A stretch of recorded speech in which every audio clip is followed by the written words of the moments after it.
Guys, we have 11.3.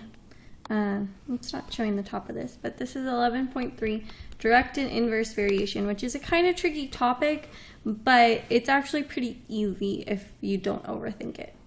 Okay, so inverse variation is just that as one variable increases, the other decreases, and it's used with the model y equals k over x, whereas direct variation is just as one increases, the other increases. So direct variation is y equals kx.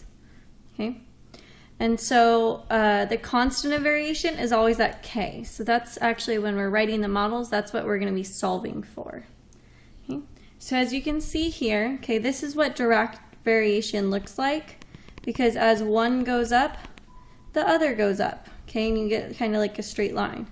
But here, as one goes up, so as your x increases, your y is decreasing. So this is inverse. Okay, so let's go ahead and scroll down. So this is basically what we're doing in this section. So you're going to either write a equation for relating x and y, so you're finding k. So you plug in x and y to find k.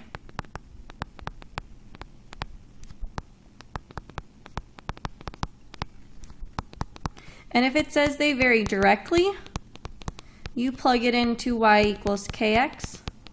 And if they vary inversely, you plug it into y equals k over x. Okay. So we're using when x is 2 and y is 6. And for a, they vary directly. So that means we have our y equals kx. They do y over x equals k. I like y equals kx better. So I'm actually going to do that one. Okay, so we have y equals kx. So I'm actually going to do it over here because I don't like y over x equals k. I think it looks confusing for you guys. So you have 6 equals 2 times k. Well, then k obviously is going to equal 3. Okay, and so since k equals 3. So then when we rewrite it, it's y equals k 3 times x. Okay. And then the direct variation that relates x and y is y over x. Okay, oh, sorry.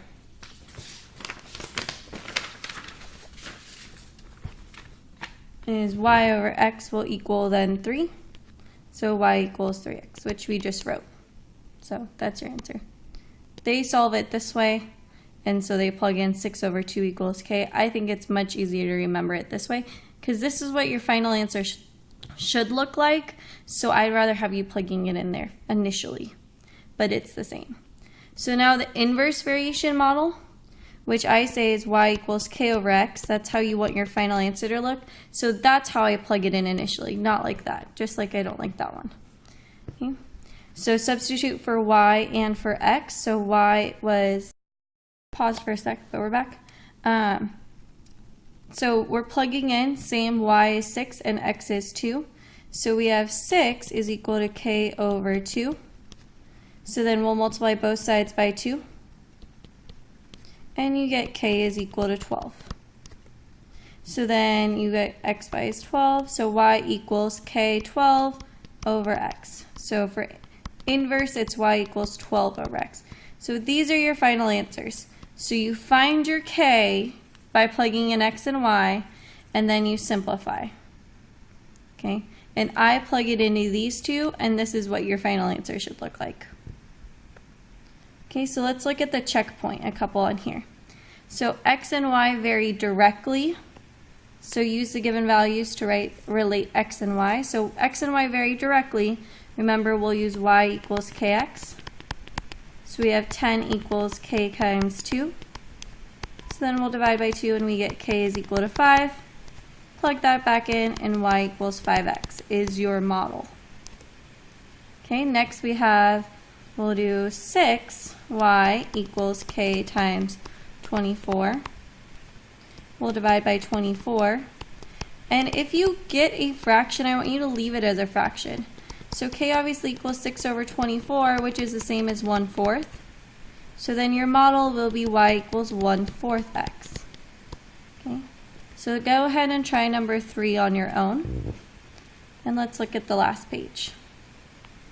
Okay, now we're varying inversely. Inversely means we'll use y equals k over x. Okay. So we'll plug in, we have 2 equals 4 over x. So then we multiply both sides by x.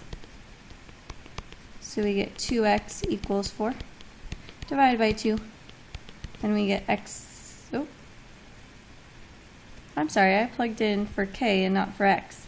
We gotta back up there. I'm so sorry, guys. I hope you're doing this in pencil. I hope some of you went, why is she doing that? So we plug in for k. So we have y equals k over x. Y is 4. X is, no. Oh my gosh, I'm really struggling, guys. If I knew how to edit videos better, I would edit this out. So y is 2. K we're solving for, and x is 4. So we just have to multiply by 4 on both sides to get k is 8. And then we put k back in and leave x and y out, so we get y equals k over 8. Let's do another one. Let's do this one with a fraction here. So you can try 5 on your own. Here we have y equals k over x. So we have y 3 over 4 equals k over 6. Well, I can solve this by cross multiplying. So I have 4k equals 18. So divide by 4, which will reduce to 9 over 2. So your k is 9 over 2. So you have y equals 9 over 2 over x, which actually this denominator can just go with the x since it's already in the denominator. So you can actually write this as, I'm going to write it up here, y equals 9 over 2x. That is a hard one. Okay, that is definitely a more difficult one. But if you have a fraction, okay, on the top, this right here can just go down with that bottom denominator. Okay, and last example. Compare the direct variation model and the inverse variation model using x equals 1, 2, and 3. 1, 2, 3, and 4. And so basically all it wants you to see here is what the graphs would look like. So when y equals 3x, okay, we're going to plug in x is 1, will give us a 3. X is 2 gives us a 6. X is 3 is a 9. X is 3 is a 12. Okay, and so because k is positive, we know y will increase. Okay, if k was negative, y would decrease as x increases. And as x increases by 1, because we're multiplying it by 3, y increases by 3.